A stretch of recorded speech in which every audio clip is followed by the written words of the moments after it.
26শে June সাত সকালে পানিসাগর নগর পঞ্চায়েত এলাকায় পরিলক্ষিত হয় দুষ্কৃতীদের নাশকতায় ক্ষতিগ্রস্ত একটি গাড়ি। ঘটনার বিবরণী জানা যায় যে পানিসাগর নগর পঞ্চায়েত এলাকার 4 নং ওয়ার্ডের শ্মশানঘাট সংলগ্ন এলাকার বাসিন্দা পেশায় ব্যবসায়ী রাজকুমার দাস পিতা রতন মোহন দাসের একটি গাড়ি দীর্ঘ প্রায় 1 বছর যাবৎকাল শ্মশানঘাট সংলগ্ন পশ্চিম পানিসাগর গ্রামে যাওয়ার রাস্তার পাশে দাঁড় করিয়ে রাখে।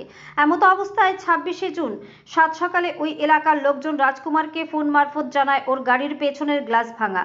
খবর পাওয়া মাত্র গাড়ি মালিক রাজু কুমার তড়িঘড়ি ছুটে এসে গাড়িটির এই দৃশ্য প্রত্যক্ষ করে এবং খবর দেয় পানিসাগর থানার পুলিশকে। খবর পেয়ে ঘটনাস্থলে ছুটে আসে পানিসাগর থানার পুলিশ এবং ক্ষতিগ্রস্ত গাড়ি মালিকের নিকট থেকে খোঁজ খবর নিয়ে একটি অভিযোগ লিপিবদ্ধ করে। পরবর্তীতে শ্মশানঘাটের সিসিটিভি ফুটেজ দেখে প্রত্যক্ষ করা হয়েছে রাত্রি প্রায় 2টো নাগাদ দুজন ব্যক্তি একটি বাইকে চেপে এসে গাড়ির পেছনের গ্লাসটি ভেঙে নাশকতামূলক গাড়ির ভেতরে আগুন ধরিয়ে দেয়। যদিও আগুন নিভে যাওয়াতে বড়সড় ক্ষয়ক্ষতির হাত থেকে অল্পেতে রক্ষা পায় গাড়িটি, তবে ক্যামেরা থেকে গাড়ি রাখার জায়গাটি কিছুটা দূরত্বে হওয়াতে অভিযুক্তদের চেহারা উপলব্ধি করা সম্ভব হয়নি।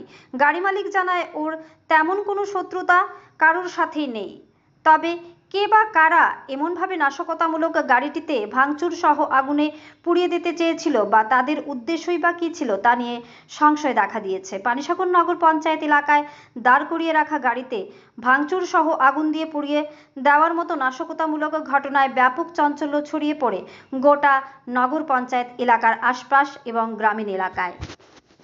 ধর্মনগর থেকে নিজস্ব প্রতিনিধির রিপোর্ট, আরই ধর্মনগর। কি নাম আপনার? আমার নাম রাজকুমার দাস। বাসা কোন জায়গাতে? বাসা নগর পঞ্চায়েত 4 নম্বর ওয়ার্ড। তো আমরা দেখতে পেলাম আপনার গতকালকে এখানে গাড়ি রাখা অবস্থায় গাড়িটার উপরে ভাঙচুর চালানো হয়েছে, কি হয়েছে ঘটনাটা? অ্যাকচুয়ালি কালকে রাত্রেবেলা আমি আমার পুরান বাড়িতে গিয়েছিলাম, যেটা 8 নম্বর ওয়ার্ডে। তো আমার ওইখান থেকে রাত্রেবেলা খাবার দাবার শেষে আমার ফ্যামিলি নিয়ে এখানে আসি, গাড়ি রেখে যাই এখানে। তারপর সকালবেলা এসে দেখি গাড়ির গ্লাস ভাঙা। তারপর কী বিষয়, সাথে সাথে পানিসাগর পিএস কল করি, ওনারা আসেন। ওনারা এসে গাড়ির চাবি এনে লক খুলে দেখতে পাই যে ফ্রন্ট পিছনের ব্যাক সাইডের গ্লাস ওই পাশে দুনো পাশে ভাঙা। কিছুটা জায়গার ভিতরে আগুন জ্বালানোর চেষ্টা করা হয়, কিন্তু আগুনটা ঠিকঠাকভাবে লাগেনি, যার কারণে এইভাবেই রেখে চলে যায়।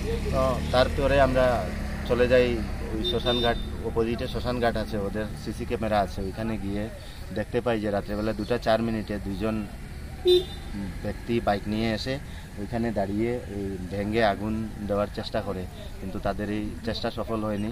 তৎক্ষণাৎ ওরা পালিয়ে যায় 2:04। তারপর তো আর বাকি আমি সম্পূর্ণ যা কিছু দেখেছি পিএসকে ইনফর্ম করেছি, বাকিটা দেখার বিষয় ওরা কি করে। এমনিতে এই নিয়ে আপনার কারোর উপরে কোনো সন্দেহ আছে? না, সন্দেহ তো দেখুন আমার তো সন্দেহ তীর কারোর দিকে নেই, কারণ কে করবে আমি তো এটা বুঝতে পারছি না যে আগুন দেওয়ার। বিগত কিছুদিন পূর্বে কারোর সাথে কোনো ঝগড়াঝাটি বা শত্রুতা এমন কি আছে আপনার? এমন তো আমার কোনো শত্রু নেই। কি কারণে কারা করলো বলে মনে হয়? আমার অভিমতের বাইরে।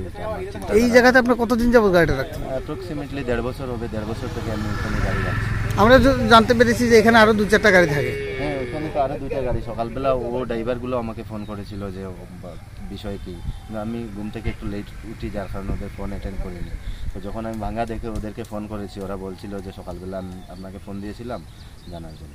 এমনি গাড়ি থেকে কি কোনো কিছু খোয়া গিয়েছে এমন কিছু আপনি উপলব্ধি করতে পেরেছেন? কোনো কিছু, একদম পুরা শুধু নাশকতাভাবেই মূলক ভাঙচুর করে চালিয়ে গেছে। ভাঙচুর আর অগ্নিসংযোগ করার চেষ্টা করেছে। এই ব্যাপারে কারোর প্রতি কোনো আপনার কোনো অভিযোগ নেই? নেই। এখন আপনি কি চাইছেন? আমি চাইছি পুলিশ সুষ্ঠু তদন্ত করুক, দেখুক, কারণ আমি একা নয়, পানিসাগর এরিয়াতে শো মানুষ রাস্তায় গাড়ি রাখে। আজকে আমার হয়েছে, কালকে আর অন্য কারো হবে। জিনিসটা অ্যাকচুয়ালি ভালোভাবে দেখা দরকার।